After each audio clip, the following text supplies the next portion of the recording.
Hello दोस्तों, स्वागत है आपका मेरे YouTube चैनल पर। और दोस्तों, आज की इस वीडियो में हम एक बैंकिंग का टॉपिक कवर करेंगे, local area bank.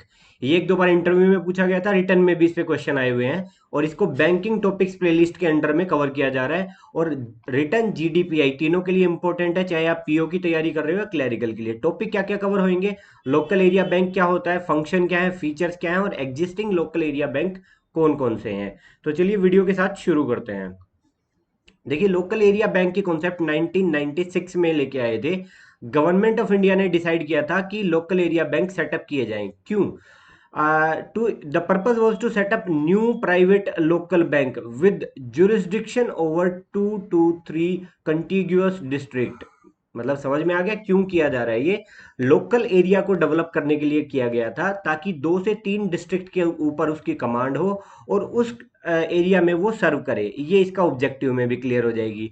Mobilisation of the rural saving by the local institution, मतलब रूरल सेविंग की लोकल इंस्टीट्यूशन जो कि वहीं के हैं, and make them available for investment in local areas. मतलब लोकल एरिया से ही सेविंग उठा के इंस्टीट्यूशन में डालो और वहीं से उसको आप इन्वेस्टमेंट के लिए अवेल करवा दो लोगों के लिए। तो बेसिकली उस एरिया को डेवलप करने की ये पूरी प्लानिंग थी। इसके पीछे एक और रीजन था कि अर्बन और रूरल डिवाइड बढ़ता जा रहा था। अर्बन एरिया डेवलप होता जा रहा था, रूरल एरिया नीचे जाता जा रहा था। तो ये जो गैप बढ़ता जा रहा था उसको ब्रिज करने की कोशिश की गई थी कि रूरल और सेमी अर्बन एरिया अपलिफ्ट हो जाए। Strengthening the institutional credit mechanism of these area. ठीक है। अब इसके लिए आरबीआई ने एप्लीकेशंस ओपन करी। 227 एप्लीकेशन आई थी, जिसमें से सिर्फ 10 अप्रूव हुई थी और उन 10 में से भी अब 4 ही बैंक जिंदा है। ठीक है। चलिए हम फीचर्स की बात कर लेते हैं। इनको रजिस्टर किया जाता है as a public limited company under the companies act 1956। पहली बात तो रजिस्ट्रेशन ऐसे होगा। लाइसेंस मिलेगा इनको बैंकिंग रेगुलेशन एक्ट 1949 के अंडर, जो आरबीआई की पावर्स देता है आरबीआई को। और नॉन स्केड्यूल्ड बैंक होगा ये, नॉन स्केड्यूल्ड, ये बहुत इंपॉर्टेंट चीज है, कई बार सिर्फ यही क्वेश्चन पूछ लिया जाता है। और मैक्सिमम जो है ना वो 3 डिस्ट्रिक्ट को सर्व करेगा, बट जरूरी नहीं है 3 को ही सर्व करे, मैक्सिमम कट ऑफ लगाया गया वो। मिनिमम स्टार्टअप कैपिटल जो चाहिए होती है, क्राइटेरिया वो 5 करोड़ होना चाहिए। और जो इसका प्रोमोटर है, मतलब जो फैमिली ऑफ प्रोमोटर है, उसकी जो इक्विटी ऑन द होल 40% से कम होनी चाहिए। ये क्यों कर रहे हैं? ताकि इंस्टीट्यूशन जो बनेगा उसके ऊपर जो लोकल इन्फ्लुएंसर है, जिसका बैंक का प्रोमोटर है, वो उस क्रेडिट को अपने अकॉर्डिंग ना इस्तेमाल करने लग जाए, क्योंकि 50% से ज्यादा अगर उसके पास इक्विटी होगी तो बैंक के डिसीजंस को वो इफेक्ट करेगा। फर्दर इसमें कहा गया कि जी ओनली 1 अर्बन सेंटर पर डिस्ट्रिक्ट होना चाहिए। एक से ज्यादा आप अर्बन डिस्ट्रिक्ट में और ज्यादा सेंटर नहीं खोल पाओगे, और बाकी सब ब्रांचेस खोलोगे आप रूरल में और सेमी अर्बन के अंदर। चलिए अब इनके फंक्शन देख लेते हैं।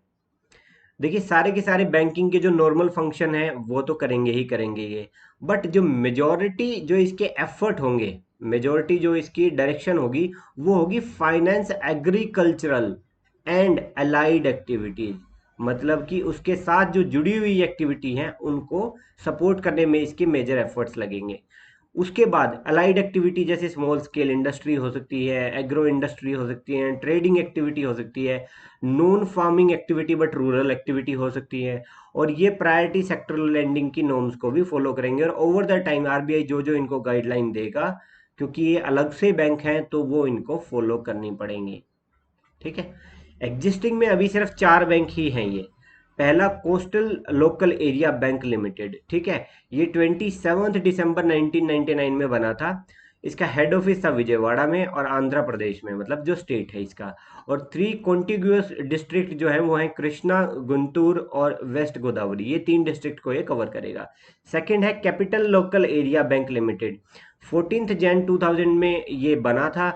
हेड ऑफिस है इसका फगवाड़ा पंजाब में। और 3 कॉन्टिग्यूअस डिस्ट्रिक्ट है इसके, जलंधर, कपूरथला और होशियारपुर। ठीक है, इन 3 डिस्ट्रिक्ट को ये सर्व करेगा। अगला है जी कृष्ण भीमा समृद्धि लोकल एरिया बैंक। ये 28 फेब 2001 को बना था। हेड ऑफिस है इसका महबूब नगर में, आंध्र प्रदेश में। और ये तो इसको सर्व, एक मिनट, हाँ ये आ चुका है ऊपर, हम लिख चुके हैं। और रायचूर और गुलबर्गा डिस्ट्रिक्ट इनको ये सर्व करेगा। एक तो इसको सर्व करेगा, एक इसको और एक इसको। ये आंध्र प्रदेश की डिस्ट्रिक्ट है इसलिए अलग लिखा था, और कर्नाटका की ये दोनों डिस्ट्रिक्ट है इसलिए यहाँ पे लिखा था। ठीक है, ये 3 बैंक कवर हो गए। अब चौथा बैंक जिसके ऊपर तलवार ऑलमोस्ट लटक चुकी है, ठीक है, लटक क्या चुकी है, ऑलरेडी लटक चुकी है। सुभद्रा लोकल एरिया बैंक है ये। 10 अप्रैल 2001 को ये खुला था और हेड ऑफिस इसका कोल्हापुर में है।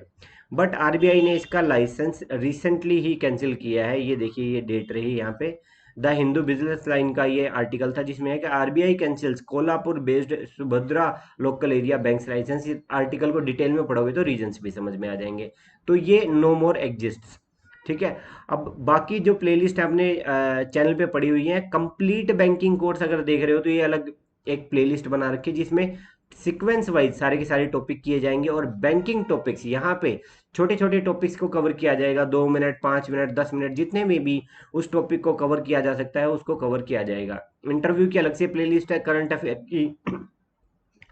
अफेयर की अलग से प्लेलिस्ट है, और स्ट्रेटजी वीडियो की अलग प्लेलिस्ट बना रखी है मैंने, जिसमें अलग अलग चैप्टर्स को, अलग अलग सेक्शंस को कैसे अटेम्प्ट किया जाए, कैसे आप उस चीज़ को मास्टर कर सकते हो, कैसे ज़्यादा स्कोर कर सकते हो, ये सारी वीडियो मैंने इसमें डाली है। और मेरी अपनी जर्नी की वीडियोस भी मैंने एक अलग प्लेलिस्ट में डाल दी है। तो दोस्तों, आने वाले टाइम में बैंकिंग एसएससी से रिलेटेड बहुत सारा कंटेंट इस चैनल पर आने वाला है। तो अगर आप तैयारी कर रहे हैं तो चैनल को सब्सक्राइब कर लीजिए और इसी तरह मेहनत करते रहिए, आपका सिलेक्शन जरूर होगा। ठीक है। Thank you so much for watching. जय हिंद, जय भारत।